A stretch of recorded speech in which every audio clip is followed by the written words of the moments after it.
Question में बोला है कि HCP किस क्रिस्टल का संरचना होता है, HCP किस क्रिस्टल का संरचना होता है, which has HCP crystal structure. देखिए NaCl का जो स्ट्रक्चर होता है वो आपका FCC होता है।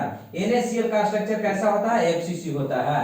सीजियम क्लोराइड का क्या होता है, BCC होता है, BCC होता है।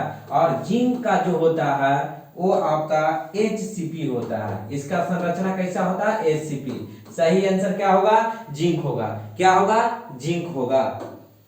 प्रथम क्रम यानी प्रथम कोटि अभिक्रिया का वेग स्थिरांक का इकाई होता है, समय इनवर्स होता है, समय इनवर्स यानी time inverse. Unit of first order reaction is second inverse और time inverse.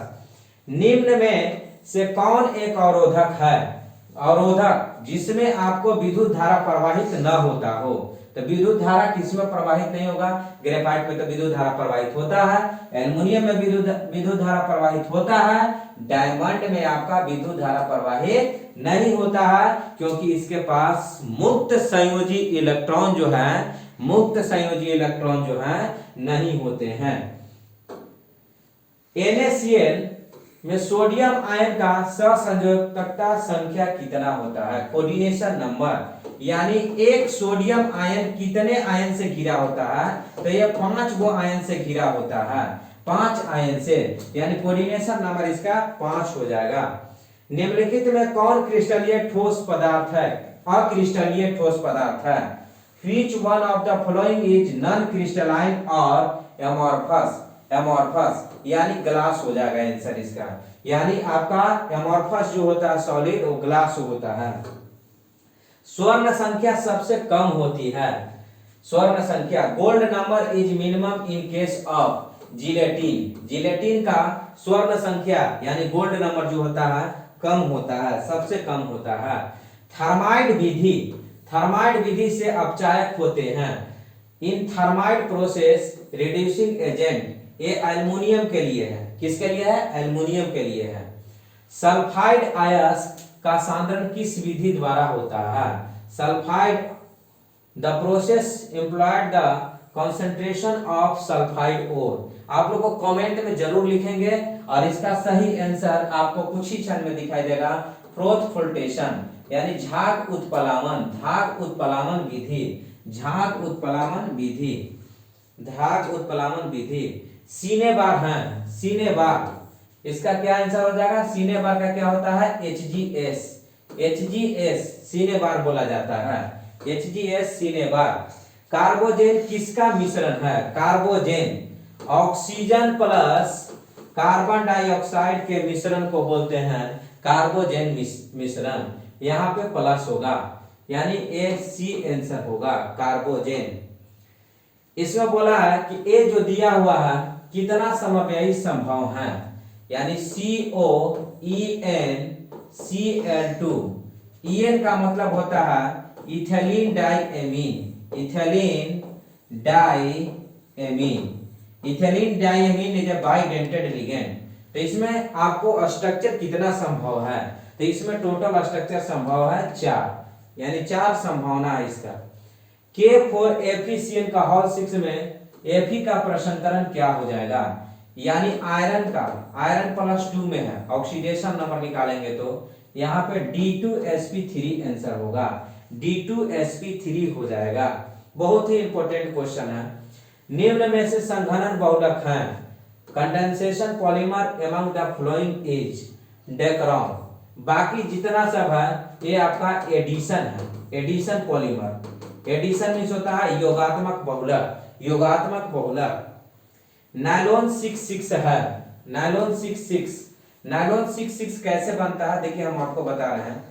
NH nylon 6 hexamethylene diamine plus adipic acid से बनता है, hexamethylene diamine plus adipic acid. और नायलॉन 66 के अंदर जो है एमाइड बंधन होता है, कौन सा बंधन होता है, एमाइड बंधन होता है, यानी पॉली एमाइड इसका सही आंसर होगा, poly amide is the right answer, यानी पॉली एमाइड बंधन उपस्थित होते हैं।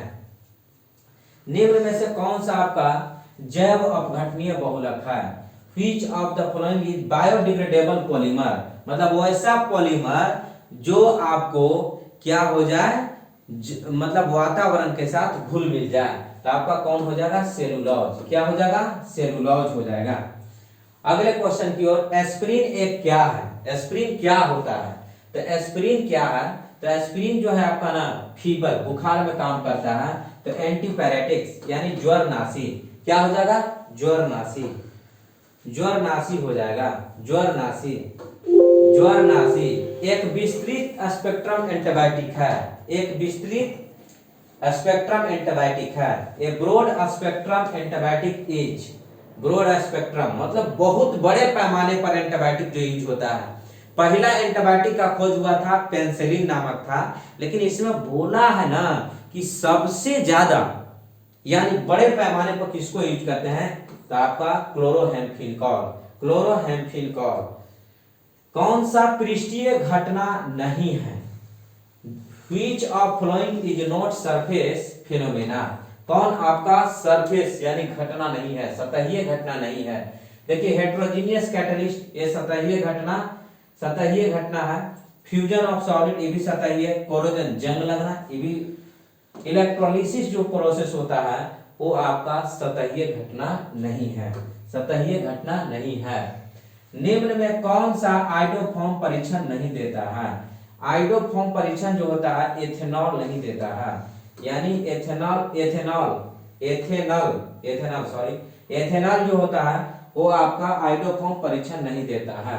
लैक्टिक एसिड में कायरल कार्बन की संख्या कितना होता है, लैक्टिक एसिड का देखिए फॉर्मूला क्या होता है, आपके सामने मैं लिख रहा हूं लैक्टिक एसिड, यहाँ पे आपका OH है, यहाँ पे H है, H है। कायरल कार्बन होता क्या है, कार्बन के चारों संयोजकता पर, कार्बन के चारों संयोजकता पर 4 अलग अलग समूह जुड़ना चाहिए। तो देखिए यहाँ पे ये 4 वो अलग अलग है, ये तो सेम हो गया, कायरल कार्बन यहाँ नहीं होगा। इस पे देखिए इस कार्बन पर 1 2 3 और इधर पूरा इसके लिए पूरा इधर हो गया, तो यहाँ पे होगा, तो यानी नंबर ऑफ कायरल कार्बन आपका क्या हो जाएगा, 1 हो जाएगा। नंबर ऑफ कायरल कार्बन क्या हो जाएगा, 1 हो जाएगा। क्रेप्टोलैक्टम किसका मोनोमर है, क्रेप्टोलैक्टम किसका मोनोमर है, क्रेप्टोलैक्टम जो होता है नायलॉन 6 होता है, यानी क्रेप्टोलैक्टम से क्या बनता है, नायलॉन 6। विटामिन B12 होता है, किसमें प्रेजेंट होता है, उपस्थित होता है, तो यानी कोबाल्ट 3 में होता है, कोबाल्ट 3 में विटामिन B12। थायमीन का पूरा नाम क्या है, थायमीन इज 5 मेथाइल यूरेसिल। आप लोग अंत तक वीडियो देखेंगे, बिहार बोर्ड का जबरदस्त क्वेश्चन है और झारखंड बोर्ड के लिए इंपॉर्टेंट क्वेश्चन है, आप ये देखना, वीडियो नहीं बोले, अंत तक देखेंगे। स्टार्च का मोनोमेरिक इकाई क्या है, स्टार्च, स्टार्च अगर कोई चीज हम लोग खाते हैं तो क्या होता है, मीठा लगता है, तो उसको स्टार्च कहते हैं। तो यहाँ आपका ग्लूकोज हो जाएगा, स्टार्च में क्या मिलता है, ग्लूकोज मिलता है। फॉर्मिक अम्ल को H2SO4 के साथ गर्म करने पर क्या देता है, यानी फॉर्मिक एसिड का HCOOH प्लस में सांद्र H2SO4 है, तो इसमें कार्बन मोनोऑक्साइड निकलता है, धुआं की तरह निकलेगा। कैसा निकलेगा, धुआं की तरह निकल जाएगा, साथ में आपको H2O निकल जाता है। निम्न में से कौन सा प्रबल अम्ल है, प्रबल अम्ल, प्रबल अम्ल आपका फॉर्मिक एसिड होगा, प्रबल अम्ल आपका फॉर्मिक एसिड होगा। इनमें से कौन सा अत्यधिक क्षारीय है, क्षारीय यानी जो आपको लोन पेयर इलेक्ट्रॉन यहाँ पे दे देगा, मोस्ट बेसिक बोला है, मोस्ट बेसिक यानी जो लोन पेयर जल्दी, देखिए नाइट्रोजन के पास लोन पेयर होता है, तो लोन पेयर आपका जो है यहाँ पे CH3 यहाँ पे हॉल 3 है, यहाँ पे CH3, इसको 3 तरफ से सपोर्ट मिल रहा है, ये लोन पेयर जल्दी दे देगा, यानी D ऑप्शन होगा। जय हिंद, ज्यादा से ज्यादा आप लोग सपोर्ट करेंगे और शेयर करेंगे, लाइक करेंगे।